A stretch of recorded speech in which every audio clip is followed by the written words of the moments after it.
नमस्कार। पिछले लेक्चर में हमने देखा था फैमिली एपियेसी, उसका डिस्क्रिप्शन पूरा देख लिया था। तो अब आते हैं हम उसका जो आगे का जो महत्वपूर्ण प्लांट्स हैं इसके अंदर। तो फ्लोरल डायग्राम और फ्लोरल फार्मूला इसका उस दिन रह गया था हमारे। तो हम देखते हैं फ्लोरल फार्मूला और फ्लोरल डायग्राम उसका। तो फ्लावर्स जो है वो यहाँ पर हम जो अम्बेल पुष्पक्रम इनके अंदर पाया जाता है। तो इसके अंदर दो तरह के हमको फ्लावर यहाँ पर देखने को मिलेंगे एक ही बंच में।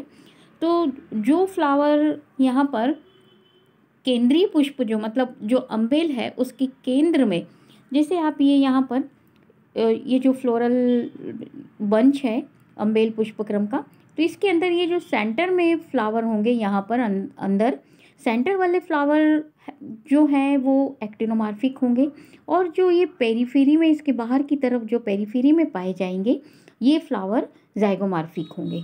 अब जो इसके अंदर जो हमने स्टाइलोपोडियम और स्टाइलोडियम देखा था, इसके बाद जो गाइनोशियम है वो बाइकार्पलरी ओवरी है और सिनकार्पस है, तो वो हमको इस तरह से दिखाई देगी यहाँ पर बाइकार्पलरी सिनकार्पस एक्साइल प्रेजेंटेशन। अब फ्लोरल डायग्राम हमको दो तरह से अलग अलग बनाने पड़ेंगे फैमिली के। तो एक तो होगा सेंट्रल फ्लावर जो कि एक्टिनोमार्फिक है, जो इस तरह से हमको दिखाई देगा, और दूसरा जो है जाइगोमार्फिक फ्लावर होगा जो परिधि की तरफ पाए जा रहे हैं, ये जाइगोमार्फिक फ्लावर होंगे।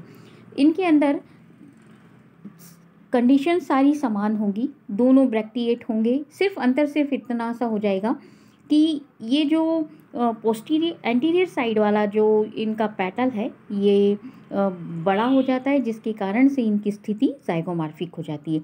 और यहाँ पर सारे पेटल समान साइज़ के होते हैं, पांचों समान साइज़ के होते हैं, जिसके कारण से ये एक्टिनोमार्फिक इनकी जो सममिति होती है वो एक्टिनोमार्फिक त्रिज्या सममिति होती है। तो ये तो हो गया इसके, ये जो डिस्क्रिप्शन ये पूरा जो फ्लोरल डायग्राम है ये फ्लावर की एलएस है, और जिसके अंदर हमको यहाँ पर आप देखेंगे ये स्टाइलोपोडियम, ये डिस्क यहाँ पर बीच सेंटर में ये डिस्क दिखाई दे रही है स्टाइलोपोडियम, और इसी से फिर डेवलप होती है स्टाइलोडियम और ये स्टिग्मा। अब ये जो दोनों फ्लावर हैं, एक सेंट्रल फ्लावर हो गया और ये दूसरा हो गया पेरिफेरल फ्लावर।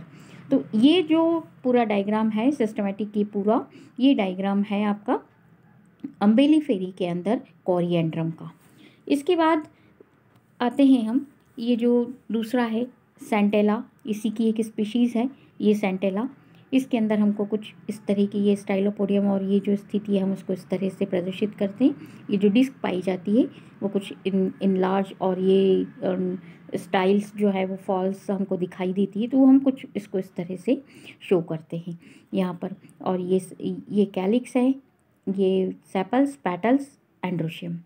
तो ये एक ही तरह का फ्लावर यहाँ पर बनाया हुआ है, लेकिन ये फ्लोरल डायग्राम में आप देख रहे हैं कि ये नीचे वाले जो हैं ये जुड़ जाएंगे, बाइलोब्ड कोरोला है तो ये नीचे वाले जो है जुड़ जाएंगे, और यहाँ पर ये थोड़ा सा बड़ा हो जाएगा नीचे पोस्टीरियर साइड वाला, और हमको फ्लावर जाइगोमार्फिक दिखाई देगा।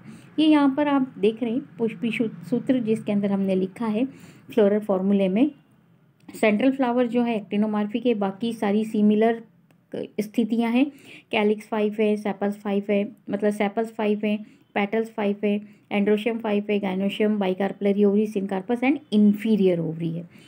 और पेरिफेरल फ्लावर के अंदर हमने यहाँ पर सिर्फ ये जाइगोमार्फिक बताया है, बाकी स्थिति दोनों में, ये दोनों में आप देख रहे हैं स्थितियाँ समान दिखाई देगी। इसके बाद आते हैं हम इस फैमिली का जो इकोनॉमिक इम्पोर्टेंस है।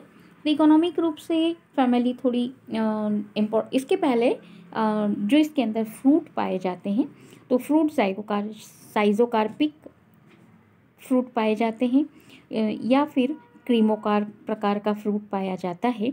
और सीड जो हैं वो एंडोस्पर्मिक होते हैं, और इनके अंदर जो पॉलिनेशन होता है वो इंसेक्ट के द्वारा होता है, इंटमोफिलस प्रकार का पॉलिनेशन होता है। इसके बाद अब फैमिली का जो इकोनॉमिक इम्पोर्टेंस है, तो इसके अंदर सब तरह के प्लांट्स हमको दिखाई देते हैं, मेडिसिनल यूज़ के, ऑर्नामेंटल प्लांट्स है, एडिबल है, कुछ से ऑयल प्राप्त होता है हमको।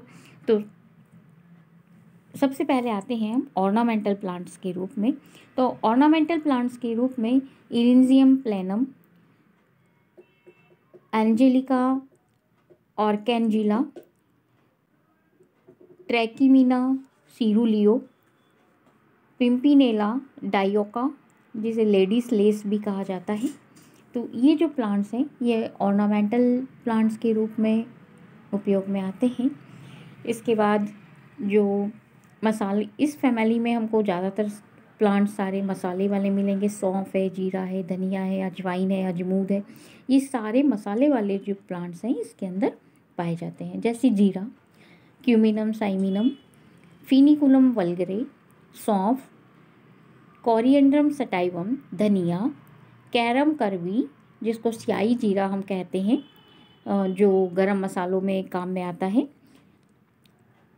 ट्रैकीस्पर्मम एमी जिसको अजवाइन कहा जाता है, ट्रैकीस्पर्मम रॉक्सवर्गीनेम जिसको अजमूद कहा जाता है, और अजमूद को एपियम ग्रेवियोलेंस भी कहा जाता है, जो कि जिसकी पत्तियां सलाद के रूप में खाने में काम में आती है। अजमूदा है एक और एक अजमूद है। तो अजमूदा जो है वो ट्रैकियम रॉक्सवर्गीयनम है, और अजमूद जो है वो एपियम ग्रेवियोलेंस। तो एपियम ग्रेवियोलेंस की पत्तियां सलाद में खाने में काम में आती है, और इसी एपियम की स्पीसीज, इसी एपियम जीनस के आधार पर इसका नाम एपियेसी रखा गया है।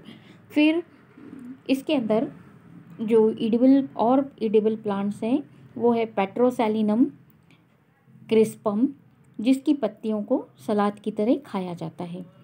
फिर सुगंधित तेल के रूप में तो लगभग इस कुल के सभी पादपों से सुगंधित तेल प्राप्त किया जाता है, जिसे ऑयल ऑफ कोरिएंड्रम, सौंफ का भी तेल निकाला जाता है, और ये औषधि महत्व के औषधि के रूप में काम में आता है, और ये सारे तेल जो है वो औषधि महत्व के हैं। मेडिसिनल प्लांट्स के रूप में इसके अंदर बहुत सारे प्लांट्स मेडिसिनल के रूप में आते हैं जो इम्पोर्टेंट्स हैं, जो काफ़ी इम्पोर्टेंट है। जैसे ब्राह्मी का नाम आप लोगों ने सभी ने सुना होगा। ब्राह्मी जिसको कहते हैं कि स्मरण शक्ति को बढ़ाते हैं और बढ़ाता है इसको खाने से। तो ब्रह्मी बूटी के नाम से सेंटेला एशियाटिका जिसका बॉटनिकल नेम है, और इसको औषधि पादपों का सम्राट कहा जाता है आयुर्वेद में, और ये स्मरण शक्ति बढ़ाने के काम में आता है, और पागलपन को ठीक करने में, हैजे के प्रतिकारक के रूप में भी काम में आता है। फिर फेरुला एस्फॉइटिडा, इसके भूमिगत भाग से ओलियोरेजिन मिलता है, और ये जो ओलियोरेजिन है जो हींग कहलाता है एस्फॉइटिडा। तो ये हींग जो है वो फेरुला एस्फॉइटिडा के भूमिगत भाग से प्राप्त होती है, और जो मसालों के रूप में प्रयुक्त होती है, और अचार, मसाले और दमा और खांसी और अपच के उपचार में इसका उपयोग किया जाता है। मतलब पेट संबंधित बीमारी में इस हींग का उपयोग, जो घरेलू इलाज के रूप में हम हींग का उपयोग करते हैं। इसके बाद जो फेरुला नॉर्थेक्स, इससे वही ओलियोरेजिन एस्फॉइट प्राप्त होता है जिसको एस्फॉइटिडा कहा जाता है। फिर फेरुला संबूल, इससे संबूल नामक औषधि प्राप्त होती है जो हिस्टीरिया के इलाज में प्रयुक्त होती है। फिर पॉइजनस प्लांट भी है ये जो कॉनिकम मैक्यूलेटम हेमलॉक कहा जाता है। इसके बीज बहुत विषैले होते हैं, और ब्रीच को ऐसा कहा जाता है कि इसके बीज जो हैं, जो सुकरात एक दार्शनिक थे, ग्रीक दार्शनिक सुकरात, उनकी हत्या इन बीजों के द्वारा की गई थी। उनको किसी ने यह विष के रूप में ये बीज दे दिए थे जिससे उनकी हत्या हो गई थी। तो इस तरह से ये फैमिली के जो प्लांट्स हैं ये ज़्यादातर ईडिबल मतलब मसालों के रूप में पदार्थ काम में आने वाले ज़्यादातर प्लांट्स हैं, और कुछ प्लांट्स जो हैं वो खाने के काम में भी आ रहे हैं, उनकी पत्तियां सलाद के रूप में काम में आ रही हैं। तो इस तरह से ये फैमिली इकोनॉमिक रूप से भी इम्पोर्टेंट है। और इस फैमिली के जो स्पेशल फीचर्स हैं, कैरेक्टर्स हैं, कि इसके अंदर सबसे पहले तो कि जो स्टीम पाया जाता है वो फिस्चुलर, मतलब बीच में से इनकी जो पर्व होते हैं इंटरनोड, वो खोखले होते हैं। पत्तियां जो है वो अल्टरनेट होती हैं, एक्सस्टिपुलेट होती हैं और काफ़ी डिसेक्टेड होती हैं। और फिर इसके अंदर 2 कार्पल पाए जाते हैं और फ्यूज्ड होते हैं। और स्टाइलोपोडियम इनके अंदर पाया जाता है, यानी कि स्टाइल जो है, स्टाइल बीज से डिस्क के समान संरचना पाई जाती है और उनसे फिर फॉल्स स्टाइल निकलती हैं और वो फ्यूज़ होती और स्टाइलोडियम कहा जाता है उसको। ये वाली स्थिति इसके अंदर हमको दिखाई देती है। फ्रूट साइजोकार्पिक होते हैं और स्प्लिट होते हैं, 2 मीजोकार्प से अलग अलग स्प्लिट होते हैं। तो ये इस फैमिली के इम्पोर्टेंट कैरेक्टर हो गए। धन्यवाद।